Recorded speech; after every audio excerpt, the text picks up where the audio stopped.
America Iran ಯುದ್ಧದಿಂದ Saudi Arabia ಇನ್ನು ಮುಂದೆ ದೂರ ಉಳಿತಾ ಇಲ್ಲ ಅನ್ನೋದು ಸ್ಪಷ್ಟ ಆಗಿದೆ. ಮಧ್ಯಪ್ರಾಚ್ಯ ಯುದ್ಧ ಇರಾನ್ನ ಆಚೆಗೆ ಹರಡ್ಕೊಳ್ತಾ ಇದ್ದ ಹಾಗೇನೆ ರಿಯಾದ್ನ ಪಾತ್ರ ಹೆಚ್ಚಾಗ್ತಾ ಇದೆ.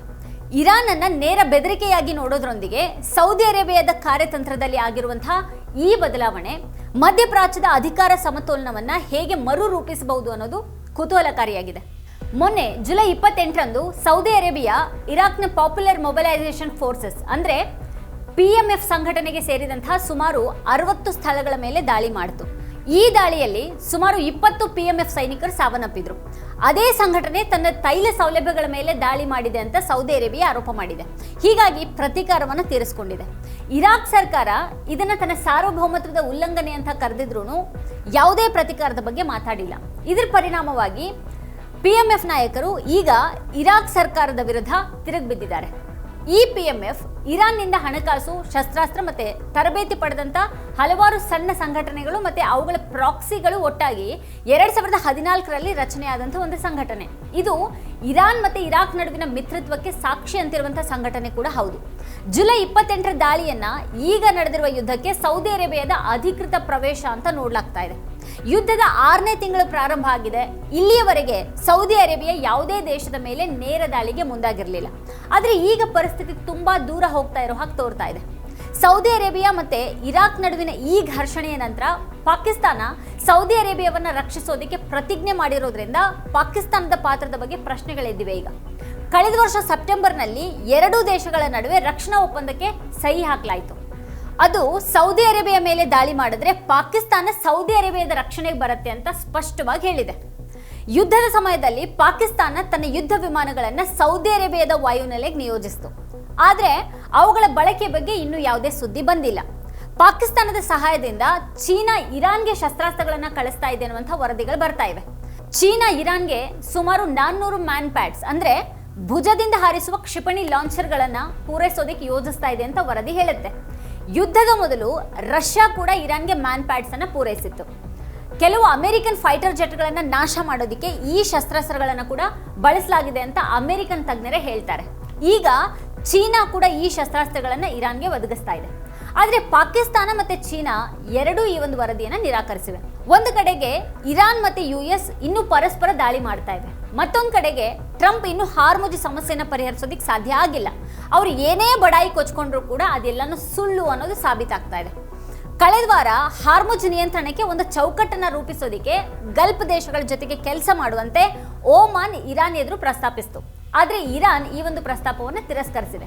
ಒಂದ್ ಕಡೆ ಹಾರ್ಮುಜ್ ಮೇಲೆ ಶುಲ್ಕ ವಿಧಿಸುವ ವಿಷಯ ಬಿಕ್ಕಟ್ಟು ಸೃಷ್ಟಿ ಮಾಡಿರುವಾಗಲೇನೆ ಇರಾನ್ ಈಗ ಕೆಂಪು ಸಮುದ್ರದ ಬಾಬಲ್ ಮಂದೆ ಮೂಲಕ ಹಾದು ಹೋಗುವಂತ ಹಡಗುಗಳ ಮೇಲೆ ಶುಲ್ಕ ವಿಧಿಸೋದ್ರ ಬಗ್ಗೆ ಯೋಚನೆ ಮಾಡ್ತಾ ಇದೆ.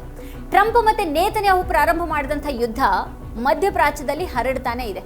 ಹೀಗಿರುವಾಗಲೇ ಚೀನಾ ಇರಾನ್ ನಡುವಿನ ವ್ಯವಹಾರ ಮತ್ತೆ ಸಂಘರ್ಷದಲ್ಲಿ ಸೌದಿ ಅರೇಬಿಯಾದ ಪ್ರವೇಶದ ಪರಿಣಾಮ ಏನಾಗಬಹುದು ಅನ್ನುವಂಥ ಪ್ರಶ್ನೆ ಇದೆ.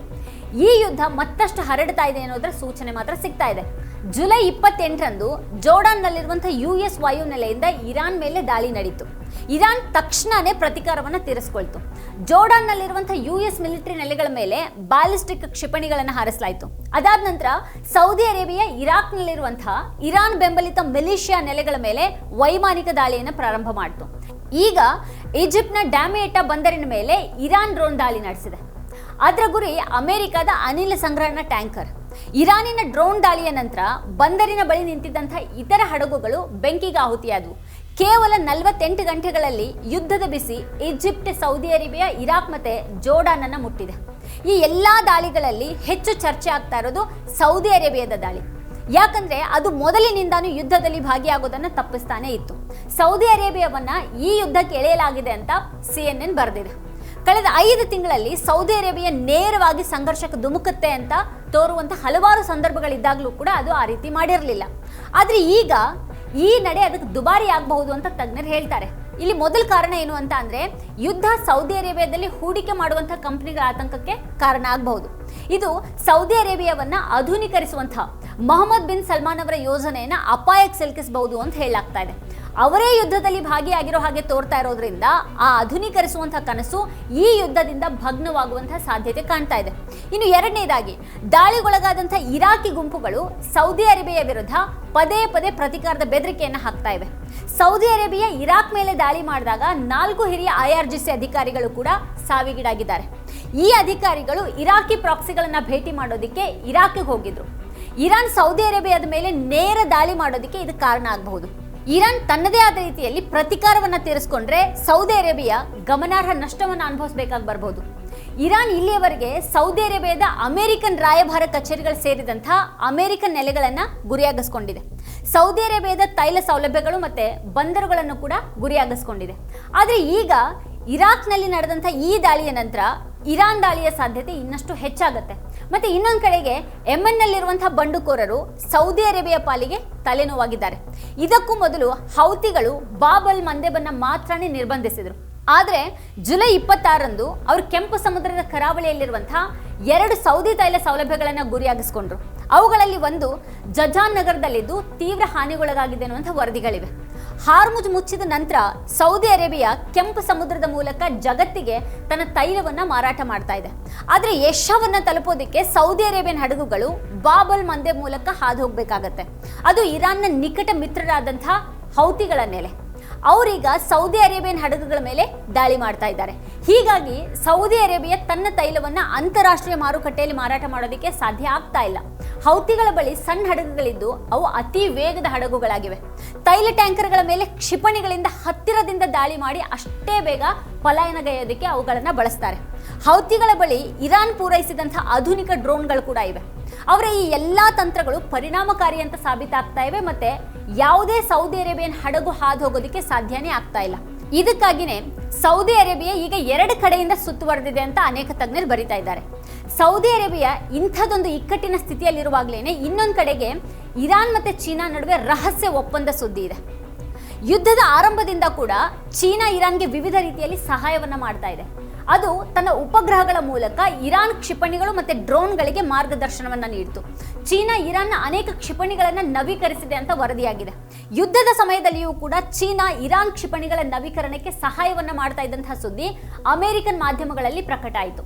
ಅದಾದ ನಂತರ ತನ್ನ ಕ್ಷಿಪಣಿಗಳಿಗೆ ಇಂಧನ ತಯಾರಿಸೋದಕ್ಕೆ ಇರಾನ್ಗೆ ಚೀನಾ ಕಚ್ಚಾ ವಸ್ತುಗಳನ್ನು ಕಳಿಸ್ತಾ ಇದೆ ಅಂತ ವರದಿಯಾಗಿದೆ. ಮತ್ತೆ ಈಗ ಅದು ಮ್ಯಾನ್ ಪ್ಯಾಡ್ಸ್ಗಳನ್ನು ಕೂಡ ಪೂರೈಸ್ತಾ ಇದೆ ಅನ್ನುವಂಥ ಸುದ್ದಿ ಬಂದಿದೆ.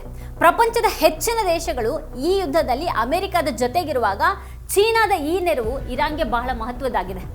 ವೀಕ್ಷಕರ, ಈ ಕುರಿತು ನಿಮ್ಗೇನು ಅನ್ಸುತ್ತೆ, ಏನು ಅಭಿಪ್ರಾಯ ಇದೆ ಅದನ್ನು ವಿಡಿಯೋ ಕೆಳಗಡೆ ಕಮೆಂಟ್ ಮಾಡಿ ನಮಗೆ ತಿಳಿಸಿ. ಇದೇ ಹೊತ್ತಿನ ಸ್ಪೆಷಲ್ ನೋಡ್ತಾ ಇರಿ ವಾರ್ತಾಭಾರತಿ. ನೀವಿನ್ನೂ ವಾರ್ತಾಭಾರತಿ ಯೂಟ್ಯೂಬ್ ಚಾನೆಲನ್ನು ಸಬ್ಸ್ಕ್ರೈಬ್ ಮಾಡಿಲ್ಲ ಅನ್ನೋದಾದರೆ ಈ ಕೂಡಲೇ ಸಬ್ಸ್ಕ್ರೈಬ್ ಮಾಡಿ, ಹಾಗೆ ಪಕ್ಕದಲ್ಲೇ ಇರುವಂಥ ಬೆಲ್ ಐಕಾನ್ ಪ್ರೆಸ್ ಮಾಡಿ ನಮ್ಮನ್ನು ಪ್ರೋತ್ಸಾಹಿಸಿ. ನಮ್ಮ ಕಾರ್ಯಕ್ರಮಗಳನ್ನ ನೀವು ನೋಡ್ತಾ ಇದ್ರೆ ನಮ್ಮ ಚಾನೆಲ್ ಅನ್ನ ಸಬ್ಸ್ಕ್ರೈಬ್ ಮಾಡಿ, ಪಕ್ಕದ ಬೆಲ್ ಐಕಾನ್ ಒತ್ತಿ ನಮ್ಮನ್ನ ಬೆಂಬಲಿಸಿ. ಹಾಗೆ ನಮ್ಮ ಕಾರ್ಯಕ್ರಮಗಳನ್ನ ಲೈಕ್ ಮಾಡಿ, ಕಮೆಂಟ್ ಮಾಡಿ, ಅದನ್ನ ಬೇರೆಯವರಿಗೂ ವಾಟ್ಸ್ಆಪ್ ಮೂಲಕ ಶೇರ್ ಮಾಡಿ. ನೀವು ಹೀಗೆ ಮಾಡಿದಾಗ ನಮ್ಮ ಚಾನೆಲ್ ಇನ್ನಷ್ಟು ಮತ್ತಷ್ಟು ಜನರಿಗೆ ತಲುಪಲು ನೀವು ನಮ್ಮೊಂದಿಗೆ ಸಹಕರಿಸಿದ ಹಾಗಾಗುತ್ತೆ. ಇದು ನೀವು ಯಾವುದೇ ಖರ್ಚಿಲ್ಲದೆ ಕೆಲವೇ ಸೆಕೆಂಡುಗಳಲ್ಲಿ ನೀಡಬಹುದಾದ ಸಹಕಾರ. ಧನ್ಯವಾದಗಳು.